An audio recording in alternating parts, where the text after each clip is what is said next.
Hello, folks. This is Kevin from Good Day, Good Prayers. Hope you're having a great day.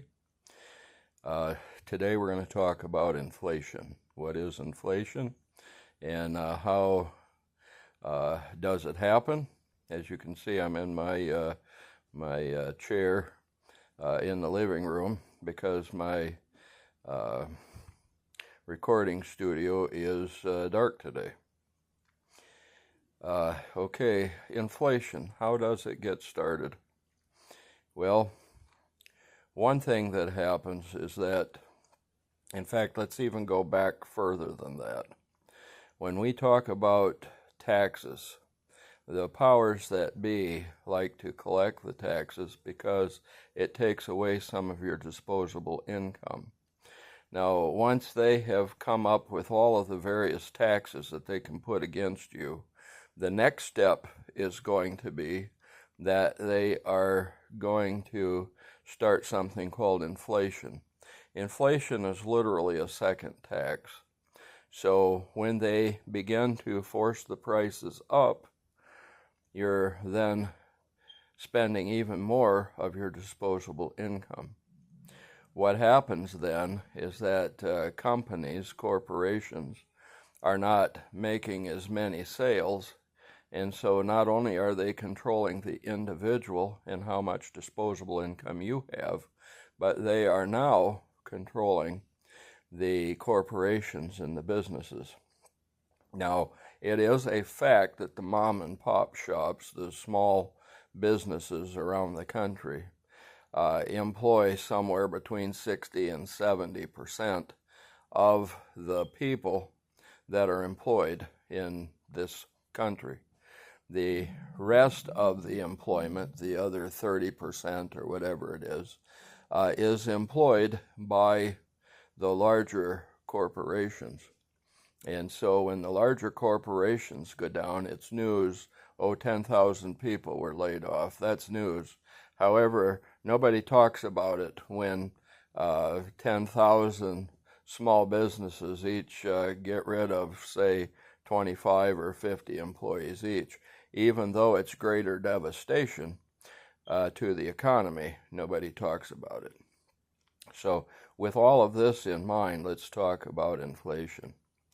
What they managed to do in 1971 was to take the backing of the precious metals away from the money system. Now, what that did at that time, people were paying around 70 cents a gallon for gas, give or take a few cents either way. Today, people are paying over $3, in some places $4 for a gallon of gas, and everything has gone up exponentially. And all it is another tax. It's another way to take money out of your pocket and keep you then from being able to buy things that you're going to want.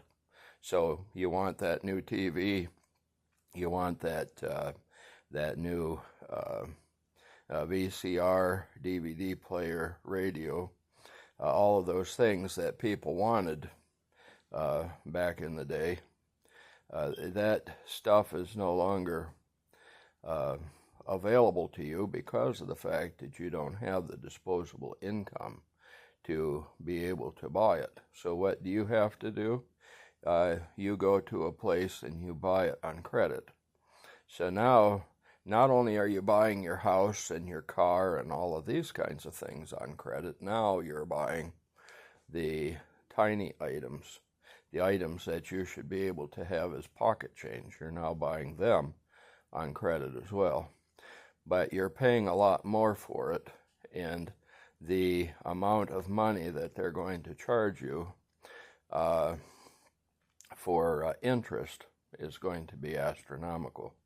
So instead of paying, say, $300 or $400 for a television set, suddenly you're paying $1,200 or $1,500 for that same TV. That's inflation, and it continues because not only is it the increase in the price of the item itself, now it's also interest that you're paying for the right to purchase it. So everything increases completely across the board. Now, what President Trump is planning to do is to put the metals, the value, back onto the monetary system. They're going to be getting rid of all of the fiat currency, the currency that has no backing of precious metals. And then they're going to bring in money that does have the backing of the precious metals. So the first step is to actually go through and take each bill, and once it's destroyed, mark off the serial number that was on that bill. And that's going to take a while to do that.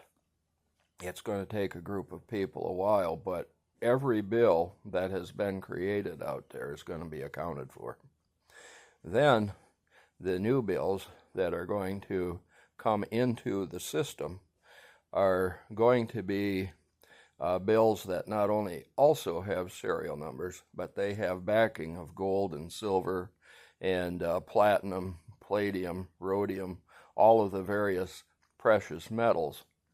And the same thing is going to be done also with the change. The change will have value once again, and that's going to be a really big help.